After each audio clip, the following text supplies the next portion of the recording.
अस्सलाम वालेकुम। मैं हूं मियां मोहम्मद फ़रूक आज़म और आप देख रहे हैं 4 in 1 बिजनेस आर्ट्स। तो आज का मेरा मौजू है कि मार्केट में जो हम जैसे काम करने वाले हैं उनके साथ हो क्या रहा है। ये हाई अलर्ट न्यूज़ है जिसे आपने जहन में रखना है तो फिर आगे बढ़ना है कि हो क्या रहा हमारे साथ, यानी डीलर हमारे साथ क्या कर रहे हैं और क्यों कर रहे हैं, वजह क्या है। तो जो न्यू दोस्त हैं वो सब्सक्राइब करें, जो पहले वाले दोस्त हैं वो लाइक और शेयर लाजमी करें और मेरे जो लेक्चर होता है उसको पॉइंट नोट किया करें ताकि आपके इल्म में इजाफा हो। तो मेरा ये चैनल उन लोगों के लिए है जो न्यू है, ठीक है। जो मास्टर हैं उनके लिए नहीं, उनके लिए रिक्वेस्ट है कि वो अपना एक चैनल बनाएं और उस पर काम सिखाएं जो उनको आता है। कबर में बिल्कुल नहीं लेकर जाना साथ। तो जो इल्म आपने हासिल किया वो शेयर करें लोगों के साथ, ये मेरी रिक्वेस्ट है। जो मुझसे सीनियर हैं, बहुत ज़्यादा काम जानते हैं। और आज का जो मेरा मौजू है कि अक्सर लोगों को प्रॉब्लम आ रही है जब मोल्ड बना रहे हैं तो रेजन में काम के दौरान वो परेशान है, 6-6 7-7 माह से काम कर रहे हैं मगर अचानक उनको प्रॉब्लम आ रही है उसके बारे में। और एपॉक्सी में भी प्रॉब्लम आ रही है लोगों को। और मैं तीसरे नंबर पर यह बताऊंगा कि एपॉक्सी के रद्दोबदल, ये डीलरों के यहाँ रद्दोबदल क्यों हो रहे हैं एपॉक्सी के सेट के, और रेजन में मिलावट और मिक्सिंग, इसके बारे में। तो इसलिए ये मैं शो कर रहा हूँ कि मुझे ना एक भाई ने इधर कमेंट्स में गाली देकर मैसेज किया मजाक में, मगर मुझे अफसोस है उन्हें कुछ यूट्यूब का पता नहीं। मुझे गुस्सा बहुत आया, मैंने फिर भी उनको जवाब नहीं था देना। नाम है उनका गुलाम रसूल, तो वो अपने नाम की लाज रखते, तो उन्होंने बहुत गलत मैसेज किया। तो मैं चाह रहा हूँ गुलाम रसूल भाई आप ऐसे मैसेज ना करें। तो आप अगर नहीं तो यूट्यूब की कम्युनिटी गाइडलाइन को पढ़ लें। अगर मैं डिलीट नहीं करूँगा तो यूट्यूब वाले आपके चैनल को ब्लॉक कर देंगे। आने वाले वक्त में आप प्रमोट नहीं हो सकते यूट्यूब पर, कभी भी करेंगे वो यूट्यूब वाले ही डिलीट कर देते हैं। कम्युनिटी गाइडलाइन जब आप मैसेज करते हैं तो ऊपर पढ़ लिया करें उसे, उन्होंने लिखा है। तो आइए, सीधी सी बात है कि मुझसे ज़्यादातर लोग वो नाराज़ हैं जो केमिकल बेच रहे हैं। तो मुझे प्रेशराइज भी करने की कोशिश कर रहे हैं कि आप ऐसा क्यों कर रहे हैं। तो मैंने कहा आप ऐसा क्यों कर रहे हैं कि लोगों के साथ ज्यादती हो रही है। लालच बुरी बला है। तो ये इंसान की फितरत में है कि इंसान लालच कर जाता है, कुछ सब्र कर जाते हैं, ठीक है। तो रेजन में कोशिश की जा रही है कि जो नया बंदा उसको वो रेजन दे दिया जाए जो एक माहर जो कारीगर है वो भी इस्तेमाल करते हुए कतराता है, तो उससे चीज नहीं बनती। मिसाल मैं आपको दे देता हूँ कि आपने कार की या मोटरसाइकिल की ड्राइविंग सीखनी है और आपको सबसे ख़राब गाड़ी दे दी जाए जो वैसे भी ना चले, तो आप डिसाइड हो जाएंगे, समझेंगे कि ये तो बहुत मुश्किल काम है। अगर आपको पुरानी गाड़ी की बजाय नई दे दी जाए तो आपको ड्राइविंग करने में आसानी होगी, ठीक है। मगर फिर आस्ता आस्ता आप पुरानी गाड़ियों को भी चला लेंगे कि उनके फॉल्ट भी समझ आ जाएंगे। अगर ये खराबी पैदा हो जाए तो मैं इसको ऐसा ज़रूर करूँगा।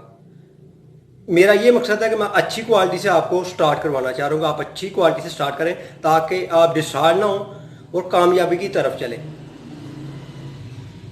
आगे आ गया एपॉक्सी। एपॉक्सी की मेन प्रॉब्लम तो ये है कि आपको पता होना चाहिए कि कम अज़ कम जनवरी फरवरी के बाद कोई इंपोर्ट नहीं आई, वो चाहे जो भी मुल्क हो, इंडिया हो, पाकिस्तान हो, बांग्लादेश हो, यानी कोई भी मुल्क हो। हाँ, किसी मुल्क में चीज़ बनी है वो भी स्टॉप थी, तो पाकिस्तान में इंपोर्ट होती है। तो एपॉक्सी में ये प्रॉब्लम आई कि जो रह गया था ना माल, क्योंकि यहाँ माल आता है ड्रमों के हिसाब से, तो यहाँ माल आता है ड्रमों के हिसाब से, तो इसको पैक किया जाता है। और दरअसल हुआ क्या कि जो माल रह गया गोदाम फिनिश हो गए, तो जो माल किसी में बचा किसी ड्रम में है, किसी को कुछ नहीं पता, क्योंकि पूरा करना, कस्टमर को देना और पैसे जेब में डालने, खाने के लिए कुछ चाहिए। तो इनको नहीं पता कि ये उसका माल है, ये ए किसका है, बी किसका है। तो इस तरह ये दे रहे हैं। तो क्या होता है कि जो काम करने वाला 6-6 माह से काम कर रहे हैं, 7 साल से कर रहे हैं, 5-5 साल से कर रहे हैं, तो वो भी सर पकड़ के बैठ के यार ये क्या है। तो जो सेल करने वाला वो अपनी गलती कभी नहीं मानेगा। वो कहता है यार आपने जो मांगा हमने दे दिया, हमें क्या पता आपने क्या किया। तो ये मुझे थोड़ा सा डीलर हजरात डिस्टर्ब भी कर रहे हैं, टार्चर भी करने की कोशिश कर रहे हैं। इसलिए मैं आ गया हूँ कि ये कर क्या रहे हैं, क्यों कर रहे हैं। इसलिए मैं आपसे बता रहा हूँ कि बिल्कुल आप कम से कम epoxy glass, epoxy crystal, epoxy clear को 1.5-2 माह तक इसके जो भी प्रोजेक्ट हैं उनको बंद करने, वरना आपका नुकसान होगा। अगर किसी की इंपोर्ट आ गई, इंपोर्ट आनी है नेक्स्ट मंथ में या इस मंथ के लास्ट में इंपोर्ट आनी है। आपको पता चले कि नया माल आया है तो फिर आप ले, मगर इस माह में अगर मिले अभी आपको तो वो नहीं मिलेगा। तो आगे मैं बताता हूं आपको कि रद्दोबदल कैसे होता है। शॉपकीपर, प्रोप्राइटर, डीलर अपने दफ्तर में बैठता है और जो पीछे देने वाले हैं वो कहते हैं यार इसको ये ना दे दो, अपॉक्सी पैक कर दो, एक 5 किलो के साथ 2.5 किलो ये कर दो। तो वो क्या होता है कि वो उस जगह से नहीं उठाता, उससे एक देखा ना, एक नीचे गाल पड़ी है 2.5 किलो वाली, वो उठाई और ऊपर से 5 किलो वाली उठाई दे दी। उसमें डीलर का कसूर ये है कि वो दफ्तर में बैठा है, उसे बता नहीं रहा कि ये ऊपर लिखा है दे दो। तो इस तरह ए और बी ग्रुप की रद्दोबदल हो जाता है, जाने अनजाने या जिस तरह भी है, उसका खमियाजा भुगतना पड़ता है खरीदार को। हाँ, आगे आ जा, आज मैं ये शेयर करके रहूंगा कि जो मिलावट वाला काम है, तो ये रेजन में, अपॉक्सी रेजन में जो फाइबरग्लास शीट की इस्तेमाल होते हैं उसमें तो मिक्सिंग नहीं होती।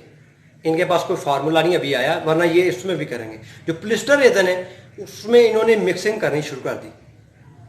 फर्ज कर लें आपको 250-300 की चीज़ दे रहे हैं, 350 की देनी है तो आपको 250 की दे रहे हैं, तो समझ लें उसमें मिलावट कर दी गई है। इनके पास एक लिक्विड है, उसकी कीमत है 70 रुपये पर केजी। वो मैं आपको नहीं इधर बताऊंगा, किसी को भी नहीं बताऊंगा। वो 70 रुपये पर केजी अगर उसमें डालेंगे तो फर्क आप खुद निकाल लें, तो रिजल्ट भी वही खराब आएगा। तो उसमें से रेजन तो निकाल दिया गया, कुछ और डाल दिया गया, तो रिजल्ट भी नहीं सही आएगा। शीट की जो थिकनेस है वो भी नहीं बनेगी। तो ये चीज़ें जो मैं आपके साथ शेयर कर रहा हूँ, ये मानेगा कोई डीलर नहीं, मगर मुझे पता है। तो एक दिन जब मुझे इन्होंने ज़्यादा टार्चर किया तो फिर मैं आपको बताऊंगा, उसको मिक्स भी करूंगा, आपके सामने दोनों शीटें बनाऊंगा कि ये कैसे बनती है और मिलावट करके ये क्या कर रहे हैं। क्योंकि ये नहीं चाह रहे कौम आगे बढ़े, क्योंकि ये मिलावट करेंगे तो हमसे तो चीज़ खराब होनी है, तो हम छोड़ देंगे काम, ये कौम पीछे रह जाएगी। तो इन चीज़ों का एहतियात करें, मोतबर बंदे से लें,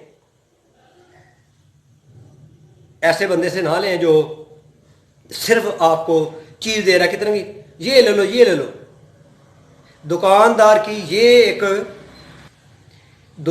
की एक खासियत है, वो नफ्सियात का माहिर हो जाता है, ठीक है ना। वो समझ आता है कि आप कितने प्राइस वाली चीज़ लेंगे। कोई जितनी महंगी चीज़ आप लेंगे डीलर को उससे कम, उसमें कम प्रॉफिट होना है। तो वो समझ जाता है कि आप म्यार लेना चाह रहे हैं कि सिर्फ पैसों के हिसाब से चीज़ लेना चाह रहे हैं। तो जब उसको समझ आएगी आपने पैसों के लिए हंसना है, उसने कहना है ओ यार छोड़ो, ये लो, ये सस्ती है ना, इससे भी वही शीट बननी है, ये बनाओ, ये आपके लिए ठीक है, इसमें फ़ायदा भी आपको ज़्यादा होगा। तो आप बिल्कुल मुत्तमिन होकर वो ले लेंगे, हालांकि वो ज़्यादा उसमें प्रॉफिट कमा रहा है। तो ये थी आज की इन्फॉर्मेशन, तो जो आपने ज़हन में रखनी है। तो आप मुझे इजाज़त दें अपने दोस्त मियां मोहम्मद फ़ारूक आज़म को। अल्लाह हाफ़िज़।